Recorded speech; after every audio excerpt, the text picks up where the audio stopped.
Hey everyone, this is Cabane the Christian. I'm making a second video today because I didn't do one yesterday, and my goal was really to do one a day, so that should equal out. Today, we're going to be talking a bit more about the Pentateuch, and specifically we'll be looking at the book of Genesis. I've discussed the other day about the priestly, royal, and prophetic stages of history. We've taken a look at the primeval history, and now I want to get into the patriarchal narratives and show the payoff of the kind of ground building that I did the other day. Now, I'm not sure how far we're going to get today. I'm at least going to get through the Abraham story, but we might have a different video for each patriarch because there's quite a bit of information to get in here, and actually there's a lot more to these stories than is immediately apparent. So, the Abraham narrative. The Abraham narrative starts not in Genesis 12, but in Genesis 11.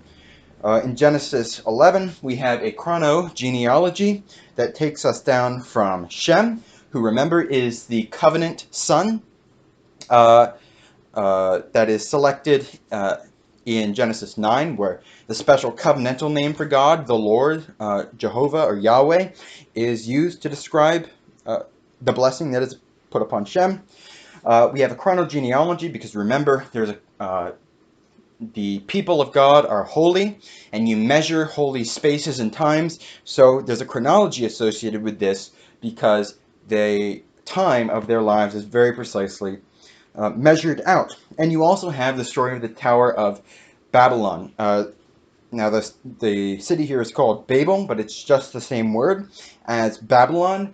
Whether this is actually physically the same city, or whether Babylon was refounded in another place, doesn't really matter. What does matter is that there is an association between Babylon and this story throughout the Bible. Just look at the book of Daniel, for example. How does it begin? It begins in the land of Shinar, which is where Babel, or Babylon, is built. The Tower of Babel, there's more to it than meets the eye.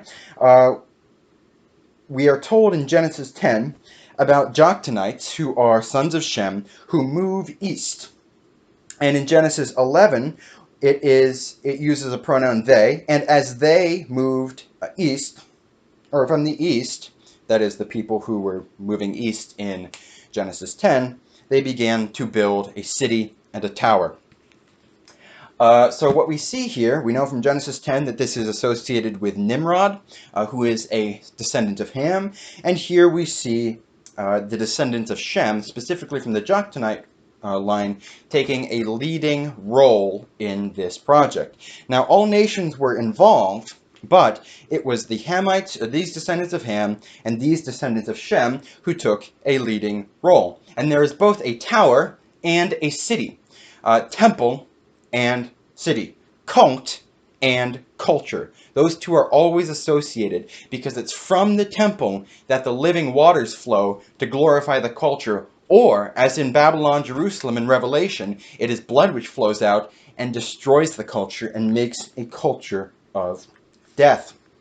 So we know the Shemites are the priestly line. They are those who have the covenantal priestly name of the Lord, and the Hamites are the cultural line here.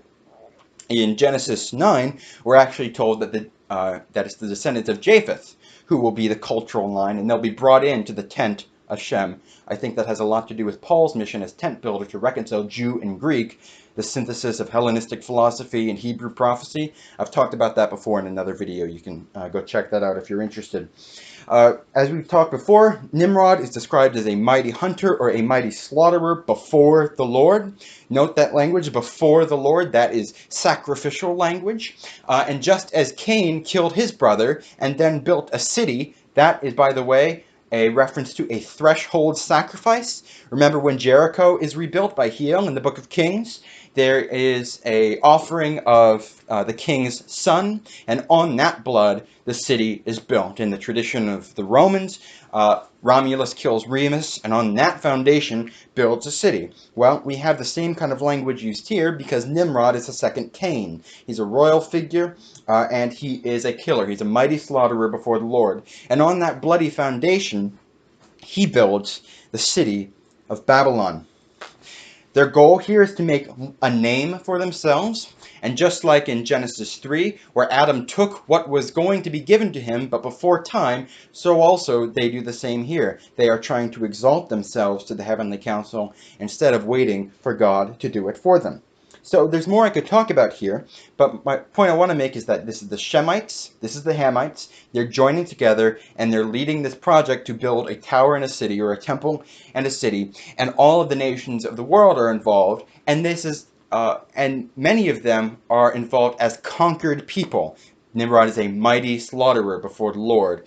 Where the blood goes to anoint the tabernacle and the temple, so also we have these burning of bricks here in Genesis 11. James Jordan talked about that in more detail in his commentary in the book of Daniel, which I highly recommend to you all. So that's what's going on here. And then we have the story of Abraham. It begins with the generations of Terah.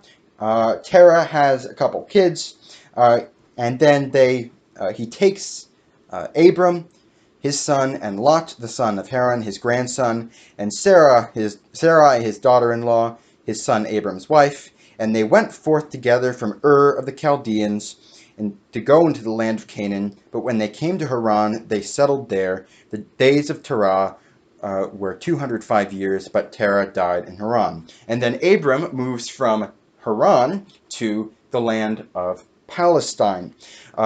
This is a miniature of the Exodus. If you remember the Exodus story, Israel comes out of one place, they go to the wilderness, then the older generation dies in the wilderness, and then they come to the promised land. So also Terah takes his family out of Ur into Haran. The older generation, Terah, dies in Haran, and then Abram and his family come into the land of promise.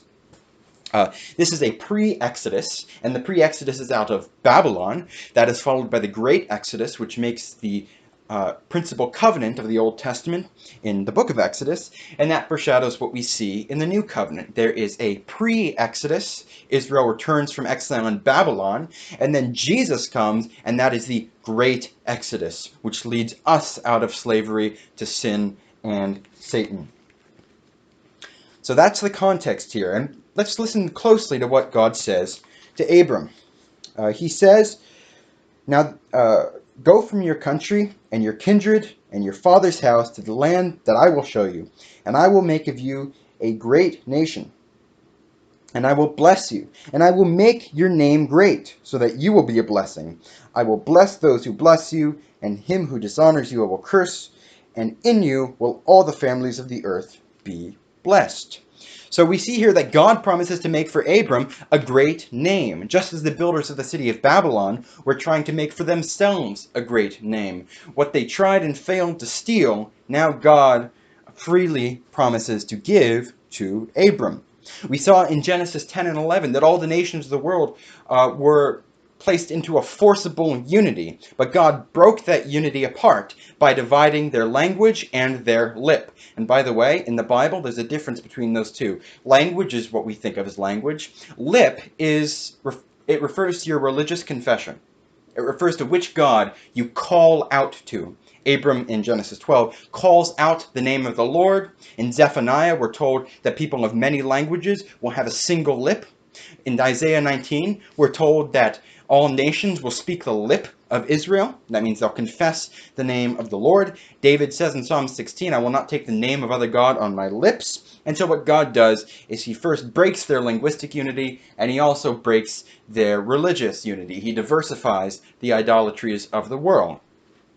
Just like there's a temple and a city, the temple corresponds to the lip, which God you confess, the city corresponds to your language, that is what nation you are a part of.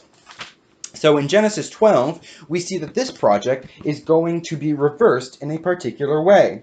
That is, God is going to bless all the families of the earth through Abraham. They are going to all confess the name of the Lord, which is indeed why we see at the end of this little section, Abram builds an altar to the Lord and calls upon the name of the Lord. Remember how Pentecost is talked about. In that day, everyone who calls on the name of the Lord will be saved. We also see language here which echoes the flood. God says, I will bless you and make your name great, so that you will be a blessing. I will bless those who bless you, those who dishonor you I will curse, and in you will all the families of the earth be blessed. Well, in Genesis 9, when Noah comes off the ark, we're told that all the animals of the world came off the ark by families, and then God blessed Noah and those who were with him.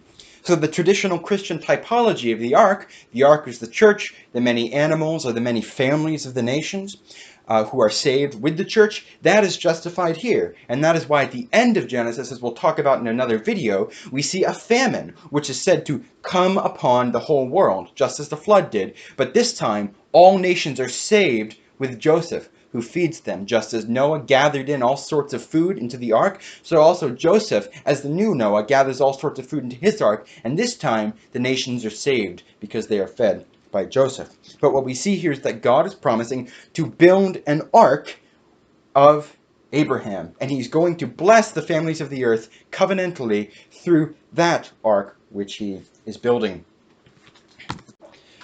Moving forward from that, we then see another type of the Exodus. Abram and Sarai go into Egypt. Pharaoh goes out and seeks to meet Abraham. That, by the way, that's a clue that we're talking about a major figure here. Abram was not just with him and his family, he was a prince. That's why the king of Egypt wanted to meet him personally. We see in Genesis 14, he has 318 fighting men alone, so he probably had a camp of 3,000 or more together with him. And they were all, by the way, circumcised, and they went into Egypt together. But they go into Egypt. Pharaoh seizes Sarai. Abram tries to protect his wife by deceiving Pharaoh. This is a reversal of what happens in Genesis 3, where the serpent deceives Eve. Now, and Adam failed to protect her. We're told in Genesis 3 that Adam was standing there with her and he said nothing. But here, Abram does what Adam didn't. He deceives the serpent and tries to guard his wife. Holy deception in the Bible is a pattern. We see it in Exodus chapter 1. The midwives deceive the Egyptians in order to protect the Israelite children. We see it in the story of Rahab. The woman deceives the serpentine Canaanites in order to protect God's bride, that is Israel. There's a frequent theme in the scripture of the woman deceiving the serpent or a man deceiving a serpent to protect the woman, because that goes back to Genesis chapter 3. Abram is doing what Adam did not. And because Abram did the right thing, God blesses Abram's house. But ultimately, the Lord afflicts Pharaoh with plagues, and Abram comes out of Egypt with a bunch of spoils. Same thing that happens to Israel. Pharaoh tries to attack God's bride, that is the people of Israel. God afflicts the house of Egypt with many plagues, and Israel comes up out of Egypt, and they take many, many spoils from the Egyptians with them. So that's a type of the Exodus here. I'm going to skip over chapter 13. There's stuff to say about it, but I don't want to make this video too long. We're just going to go to chapter 14. Chapter 14, we have the conquest foreshadowed. So we saw in Genesis 12, there was a pre-Exodus out of Egypt, and here is a pre-conquest. Abram conquers the kings in the land of promise in order to rescue Lot. And this foreshadows Joshua's conquest of the land of promise. And so Abram goes to Salem, which is ruled by Melchizedek, and that just means king of righteousness. And if you look at the blessing that Melchizedek, is it Melchizedek? Yeah, that Melchizedek pronounces on Abram, it sounds very much like the blessing with which Noah blessed Shem. And that is because, according to tradition, this is my opinion, it's not a slam dunk, but I think there's a good amount of evidence for it. According to Jewish tradition, and I think Christian tradition as well, in some strands, I think Bede says this, by the way, Melchizedek is the throne name of Shem. Shem, the son of Noah, the covenantal son of Noah, is the king of Salem, which is why David decides to make Jerusalem the capital.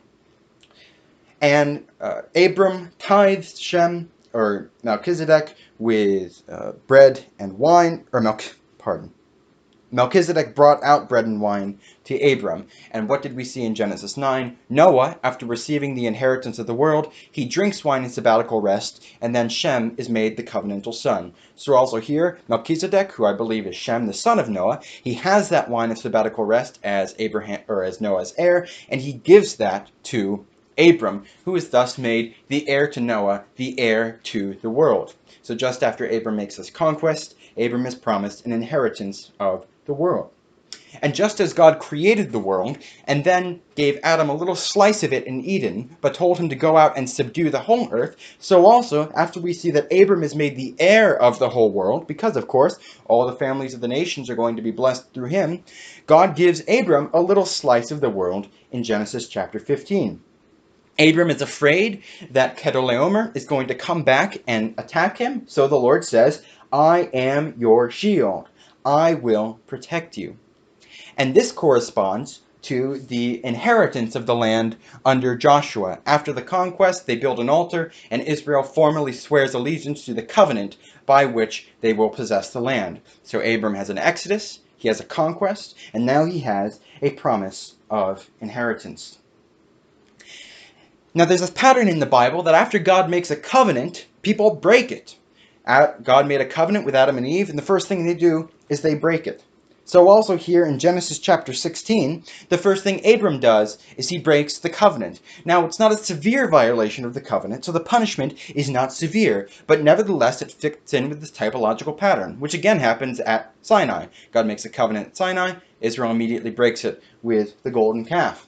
And what Abram does is he sleeps with Hagar in order to produce the son whom he thought was promised. Remember what Adam's sin was. Adam wanted the blessings of the covenant, but he wanted them on his own terms. He didn't think he had to go to the tree of life before he became king. He didn't think he had to receive his life from God before he had anything else. Likewise here, birth is, of course, associated with life.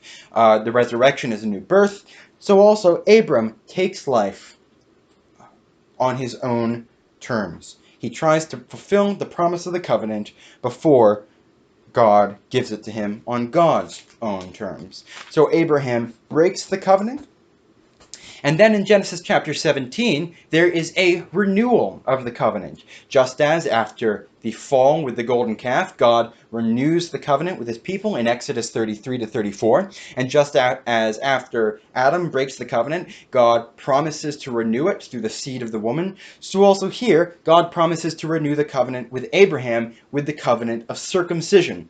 Now, circumcision is the cutting off the flesh. This is language which we last saw in Genesis 6, where God cuts off the flesh of the world. All flesh has been cut off before him, and he brings the holy seed through the ark, through the flood, and gives it the covenant.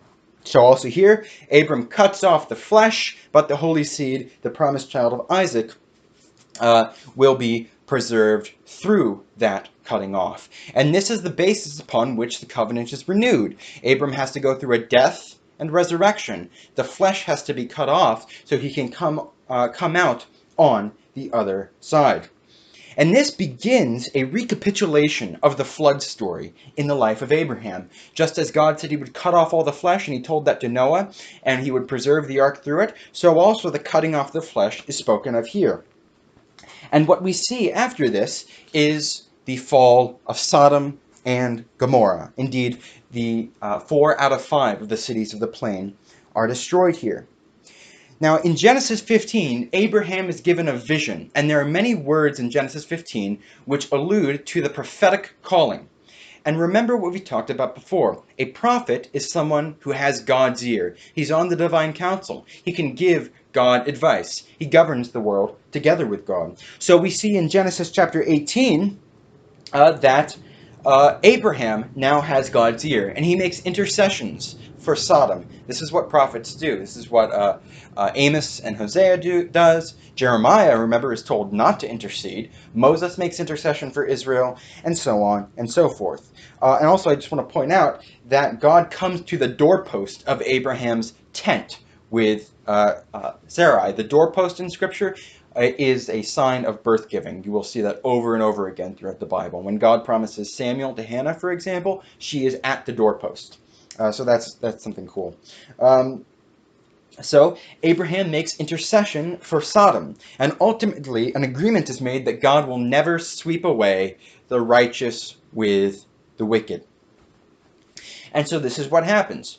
Sodom, Gomorrah, and the other cities of the plain are destroyed, and we're told that the Lord rained fire from heaven. This is the same language that is used to describe the flood in Genesis 6 to 8. God rains from heaven his judgment.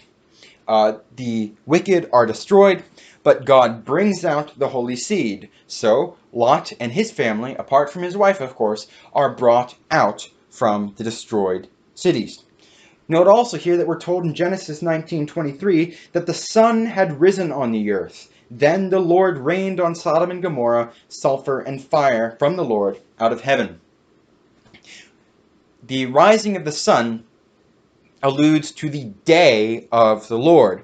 The day of the Lord is when, by God's own light, he inspects the world and evaluates it according to its correspondence with himself, and then he judges accordingly. So, of course, in Genesis chapter 4, we see the sun, moon, and stars, and we're told that this is associated with dominion. The sun rules the day.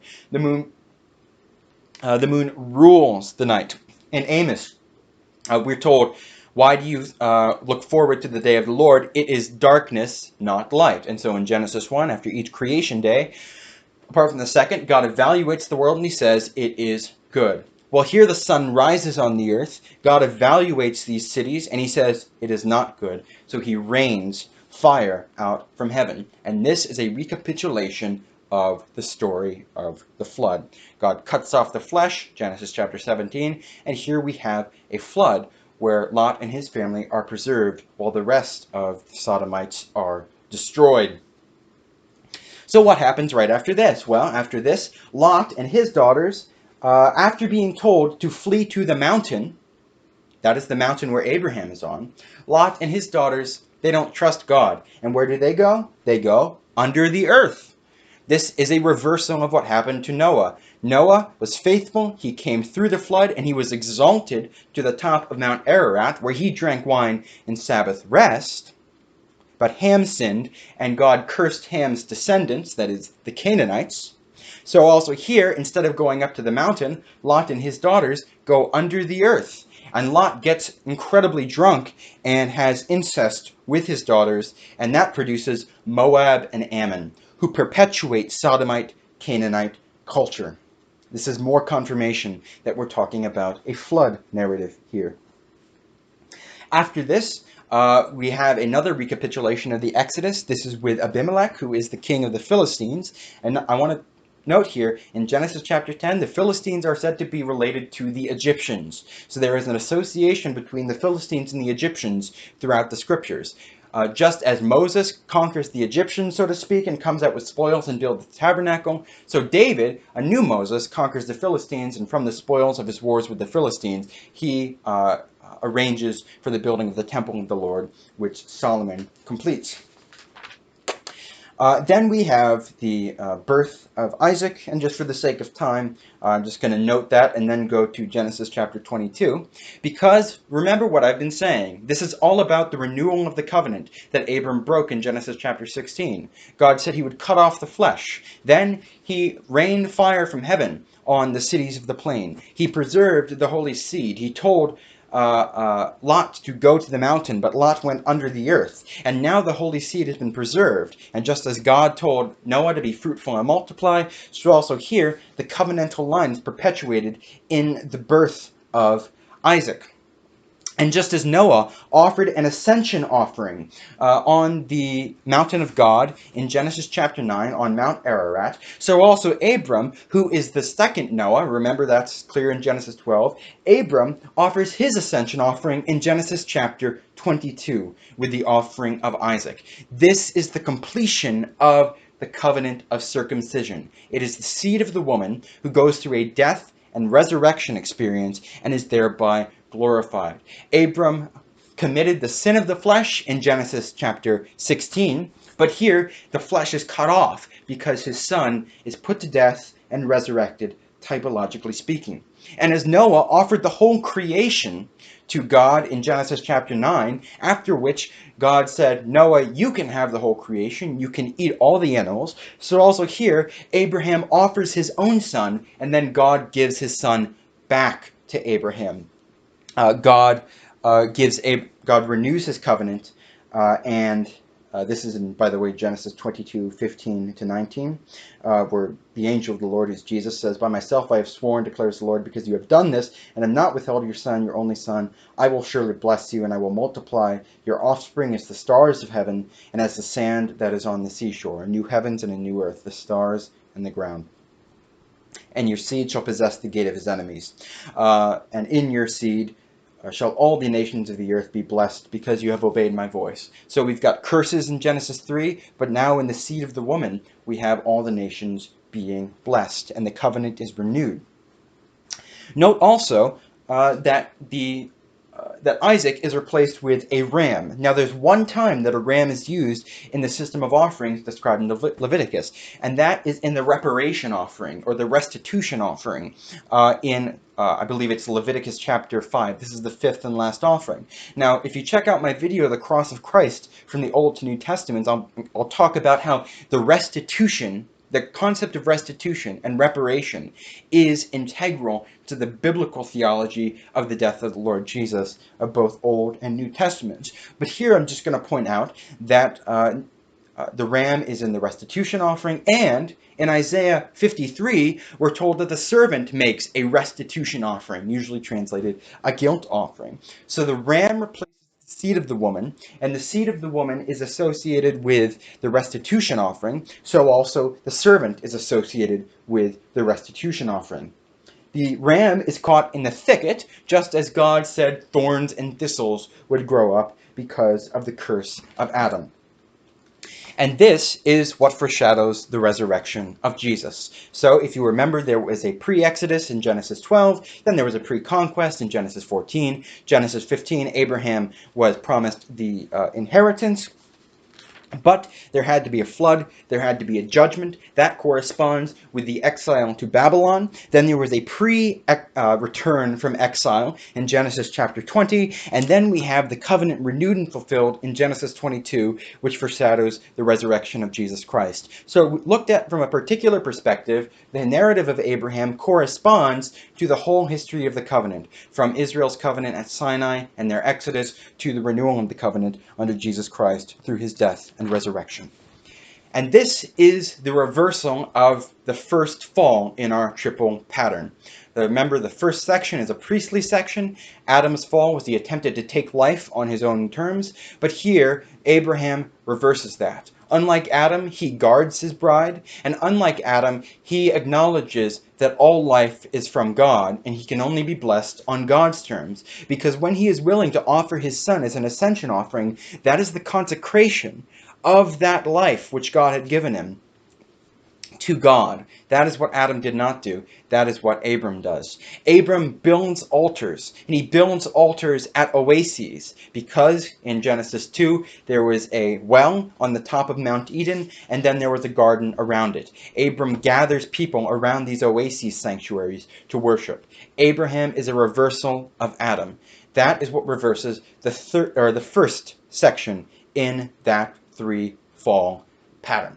And we're going to see that Jacob and Joseph were verse 2 and 3.